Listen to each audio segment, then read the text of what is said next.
നമസ്കാരം. രാഹുൽ മാങ്കൂട്ടത്തിൽ ജാമ്യം കിട്ടി പുറത്തിറങ്ങിയപ്പോൾ ഏറ്റവും അധികം ഭയപ്പാടോടുകൂടിയിരിക്കുന്ന കുറച്ച് ആളുകളുണ്ട്. അതിൽ പ്രധാനപ്പെട്ട നേതാക്കളുണ്ട്, ഉന്നത പോലീസുകാരുണ്ട്, ചില മാധ്യമ പ്രവർത്തകരുണ്ട്, ചില മാധ്യമ അവതാരങ്ങളുണ്ട്, ചില പെണ്ണുങ്ങളുമുണ്ട്. ഇതൊരു യാഥാർത്ഥ്യമാണ്.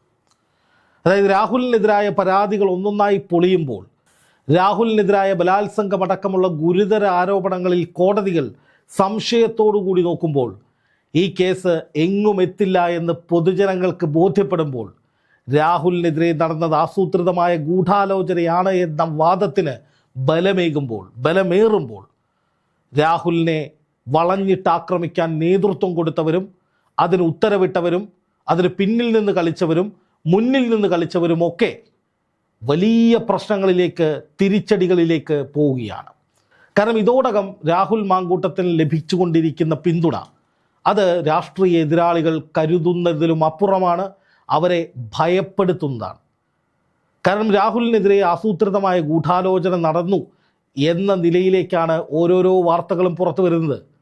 ഏറ്റവും ഒടുവിൽ ഇന്ന് ഹൈക്കോടതിയിൽ നിന്ന് വന്ന വാർത്ത മാതൃഭൂമി ന്യൂസ് പുറത്തുവിട്ടത് രാഹുൽ മാങ്കൂട്ടത്തിൽ ബലാത്സംഗം നടത്തിയെന്ന് പറയാൻ കഴിയില്ല എന്നുള്ളതാണ്.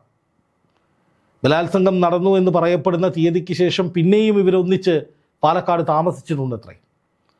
അങ്ങനെയൊക്കെയാണ് വാർത്തകൾ പുറത്തുവന്നത്. അപ്പോൾ ആലോചിച്ച് നോക്കുക, അങ്ങനെയൊക്കെയുള്ള കാര്യങ്ങളിൽ രാഹുൽ ബലാത്സംഗം ചെയ്തു, അത് ചെയ്തു, ഇത് ചെയ്തു എന്ന രീതിയിലൊക്കെ ഗുരുതരമായ പരാതികൾ കൊടുക്കുകയും പ്രാഥമിക അന്വേഷണം നടത്തുന്നതിനൊക്കെ മുമ്പ് തന്നെ രാഹുലിനെ പിടിച്ച് മൂന്നാമത്തെ പരാതിയിൽ അകത്തിടുകയൊക്കെ ചെയ്യുമ്പോൾ ഈ ഉന്നത പോലീസ് ഉദ്യോഗസ്ഥരും അതിന് പിന്നിൽ പ്രവർത്തിച്ചവരും ആലോചിക്കണ്ടേ രാഹുൽ എന്ന് പറയുന്നത് തീയിൽ കുരുത്ത ഒന്ന് തന്നെയാണ് എന്ന്.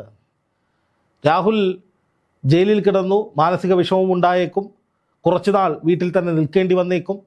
പക്ഷെ അതൊക്കെ കഴിഞ്ഞ് രാഹുൽ മാങ്കൂട്ടത്തിൽ നിയമപരമായി തന്നെ കുടുക്കിയവർക്കെതിരെ പോകുന്നതിനൊപ്പം തന്നെ മറ്റു ചില നിർണായകമായ നീക്കങ്ങൾ കൂടി നടത്താൻ പോകുന്നുണ്ട്. അതിലൊന്ന്, ചില പെണ്ണുങ്ങൾ രാഹുലിനെതിരെ അതിജീവിതയ്ക്കൊപ്പം എന്നൊക്കെ പറഞ്ഞുകൊണ്ട് ചാനലുകളിൽ കിടന്ന് കുറേ ഷോ കാണിച്ചിരുന്നു.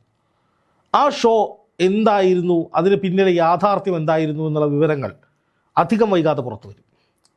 2, നടപടിക്രമങ്ങൾ പാലിക്കാതെയാണ് പോലീസ് ഈ കേസുകളിൽ ഇടപെട്ടത് എന്നുള്ള വിവരം പുറത്തു വന്നിട്ടുണ്ട്. ഇത് ഹൈക്കോടതിയും അത്തരത്തിൽ ചില നിരീക്ഷണങ്ങൾ നടത്തിയിട്ടുണ്ട്.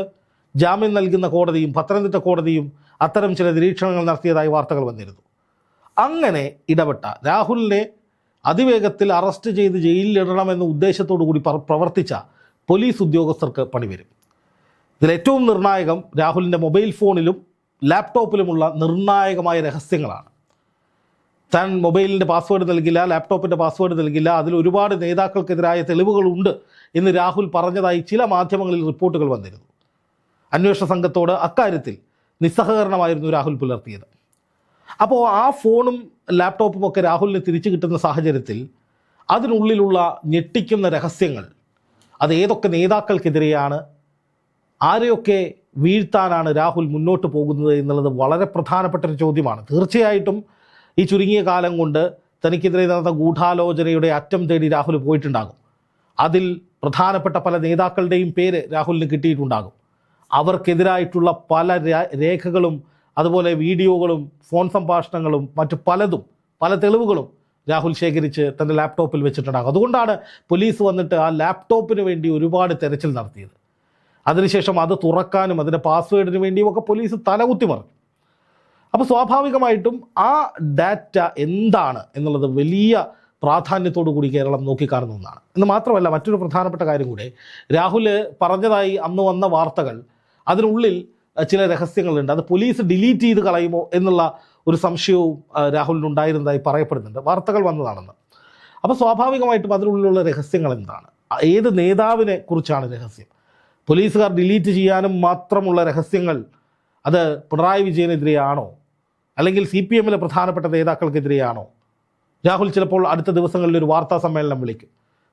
തന്നെ കൊടുക്കാൻ ബോധപൂർവമായ ശ്രമങ്ങൾ നടന്നിട്ടുണ്ട് എന്ന് രാഹുൽ വിളിച്ചു പറയും. അതിന് പിന്നിൽ മുഖ്യമന്ത്രി പിണറായി വിജയനും പിണറായി വിജയൻ്റെ ഓഫീസുമാണ് എന്ന് രാഹുൽ തുറന്നടിച്ചേക്കും.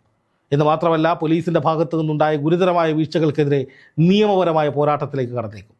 CPM-ന്റെ പല നേതാക്കൾക്കുമെതിരെ പലതരത്തിലുള്ള കഥകളും പ്രചരിക്കുന്നുണ്ട്. രാഹുൽ അഴിക്കുള്ളിലായതിനു ശേഷമോ അല്ലെങ്കിൽ രാഹുലിനെതിരായ കേസുകൾക്ക് മാധ്യമങ്ങൾ അമിത പ്രാധാന്യം കൊടുക്കുന്ന സമയത്തൊക്കെയായി 3 പീഡന കേസുകൾ CPM-മായി ചേർന്ന് നിൽക്കുന്നവർക്കെതിരെ ഉണ്ടായിരുന്നു. ഒന്ന്, കാസർഗോഡ് CPM നേതാവിനെതിരെ ഒരു യുവതി നൽകിയ പരാതിയാണ്. CPM-ന്റെ പ്രധാനപ്പെട്ട ഒരു നേതാവിനെതിരെ ലൈംഗിക പീഡനവുമായി ബന്ധപ്പെട്ട പരാതിയാണ്.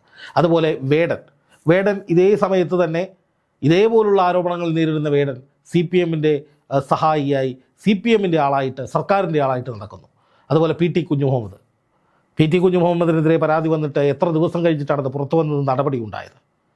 അങ്ങനെയുള്ള വിഷയങ്ങളടക്കം ഈ പെണ്ണുകേസിൻ്റെ പേരിൽ നടന്നുകൊണ്ടിരിക്കുന്നതും നടക്കുന്നതും നടക്കാൻ പോകുന്നതുമായ സകല കളികളെക്കുറിച്ചും രാഹുൽ വെളിപ്പെടുത്താൻ സാധ്യതയുണ്ട് എന്നാണ് ഞാൻ മനസ്സിലാക്കുന്നത്. ഏറ്റവും കുറഞ്ഞത് തന്നെ കുടുക്കിയവരുടെ മുഖം പൊതുസമൂഹത്തിന് മുന്നിൽ കൃത്യമായി വെളിപ്പെടുത്തുക എന്നതിലേക്ക് രാഹുൽ കേന്ദ്രീകരിക്കാൻ സാധ്യതയുണ്ട്. എന്ന് മാത്രമല്ല, കോൺഗ്രസുമായി ഒരു അകലം പാലിക്കുക, കോൺഗ്രസിലെ നേതാക്കളെ കൊടുക്കുക എന്ന നിലയിലേക്ക് രാഹുൽ ഇപ്പോൾ തീരുമാനമെടുക്കാൻ സാധ്യതയില്ല. കോൺഗ്രസ് നേതാക്കളെ രാഹുൽ ലക്ഷ്യമിടാൻ സാധ്യതയില്ല. കാരണം രാഹുൽ ഒരിക്കലും കോൺഗ്രസ് വിട്ടു പോകാൻ താല്പര്യപ്പെടുന്നില്ല.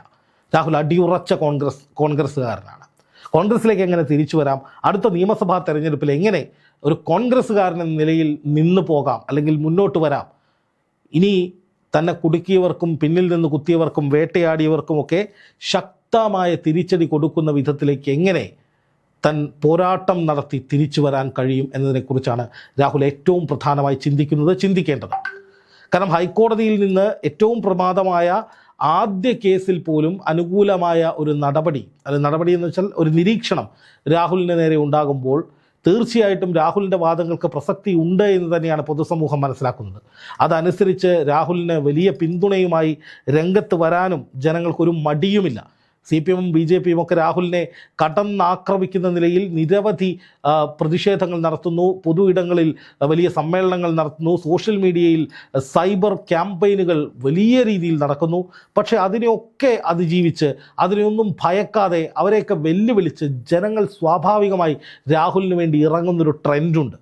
ഇത് മാത്രമല്ല, CPM രാഹുലിന് ജാമ്യം കിട്ടുകയും ഹൈക്കോടതി ഈ കാര്യങ്ങളൊക്കെ പറയുകയും ചെയ്തതിന് ശേഷം റിപ്പോർട്ടർ ചാനലോ CPM-ഓ ഒന്നും രാഹുൽ വിഷയത്തെക്കുറിച്ച് പിന്നെ കാര്യമായിട്ട് മിണ്ടിയിട്ടില്ല. എന്തെങ്കിലും പറഞ്ഞ് രാഹുലിനെ എരികേറ്റി ഇപ്പോഴത്തെ പബ്ലിക് സപ്പോർട്ട് വെച്ച് രാഹുൽ ഇവർക്കെതിരെ തിരിഞ്ഞാൽ പിന്നെ വലിയ പ്രശ്നമാകുമെന്ന ഭയം ഇവരെ ഗ്രസിച്ചിട്ടുണ്ട്, എതിരാളികളെ ഗ്രസിച്ചിട്ടുണ്ട് എന്ന് തന്നെ വേണം മനസ്സിലാക്കാൻ. രാഹുൽ ജയിലിൽ നിന്ന് ഇറങ്ങുമ്പോൾ CPM-മാർ പ്രതിഷേധിച്ചിട്ടില്ല. അവിടെ യുവമോർച്ചക്കാർ മാത്രം പോയിട്ട് ചീമട്ട എറിഞ്ഞിട്ട് ഓടിപ്പോകുന്നു.